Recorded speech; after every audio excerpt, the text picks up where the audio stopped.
बाबर को लाया कौन? बाबर को इब्राहिम लोदी को हराने के लिए राणा सांगा लाया था।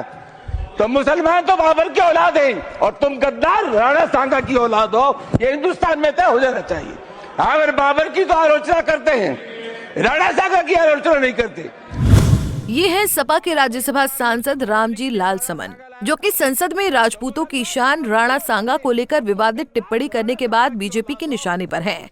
महाराणा सांगा को सपा सांसद ने जो कुछ भी कहा, अब उसकी पूरे देश भर में आलोचना हो रही है। इसी कड़ी में बीजेपी के फायर ब्रांड नेता संगीत सोम ने सपा सांसद के बयान पर पलटवार किया। उन्होंने कहा कि रामजी लाल ने जो भी कहा वो अखिलेश यादव के इशारों पर कहा है। उन्होंने कहा कि इस विवादित टिप्पणी के बाद रामजी लाल और अखिलेश यादव का राजनीतिक करियर खत्म हो गया है। रामजी लाल जी की बेचारे की क्या हैसियत है, वो तो अखिलेश यादव के बयान है। अखिलेश यादव ने मुंह में डाला हुआ है, उनके जो शब्द वही बोल रहे हैं। देखिए, जो राणा सांगा पे कोई टिप्पणी करेगा, मुझे नहीं लगता कि वो देश में पनप पाएगा। अखिलेश यादव जी मान लें कि उनका राजनीतिक करियर आज से खत्म हो गया। आपको बता दें कि संगीत सोम मुजफ्फरनगर में एक कार्यक्रम में शिरकत करने पहुंचे थे, जहां उन्होंने मीडिया के कई सवालों का जवाब दिया। उन्होंने मेरठ मर्डर केस में आरोपी पत्नी मुस्कान और उसके प्रेमी को फांसी देने की मांग की है। साथ ही मथुरा मंदिर विवाद से लेकर औरंगजेब तक हर मुद्दे पर मीडिया के सवालों का बेबाकी से जवाब दिया। उन्होंने क्या कुछ कहा, आप खुद सुनिए।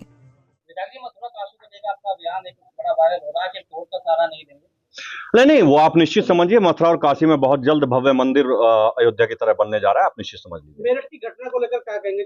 वो दुर्भाग्यशाली घटना है, उसमें कम से कम फांसी की सजा होनी चाहिए। वो समाज में एक अच्छा मैसेज नहीं जाता। और पति पत्नी का रिश्ता दुनिया का सबसे पवित्र रिश्ता होता है। उस पवित्र रिश्ते का जो हनन हुआ है वो बहुत दुर्भाग्यशाली है। हमारे यहाँ चरसावल क्षेत्र में एक नाबालिग लड़की को छेड़ा है, जिसके बाद मुस्लिम समाज के द्वारा वहाँ पथराव भी किया गया, लड़की के ऊपर खोलता हुआ तेल डाल दिया गया। उसको लेकर क्या? जो इस तरीके के गुंडे हैं वो किसी भी समाज के हैं, उन गुंडों का इलाज भारतीय जनता पार्टी की और योगी की सरकार है। आप निश्चित समझिए उनका इलाज ऐसा होगा कि साथ पुश्ते उनकी याद रखेंगे। औरंगजेब को लेकर क्या कहेंगे?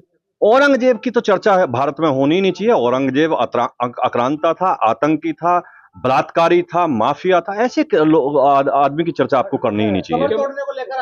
कबर तो अब तक समुद्र में फेंक देनी चाहिए थी। आप निश्चित समझिए बहुत जल्द कबर समुद्र में चली जाएगी। मुख्यमंत्री ने कहा था कि अब तो कोई मुस्लिम भी अपने बेटों का नाम नहीं, बिल्कुल नहीं रखना चाहिए। बाबर अकबर जैसे आक्रांताओं के नाम पर तो बच्चों का नाम रखना भी नहीं चाहिए। और जो भारत का सच्चा मुसलमान है वो इस तरीके के नाम रखता भी नहीं है।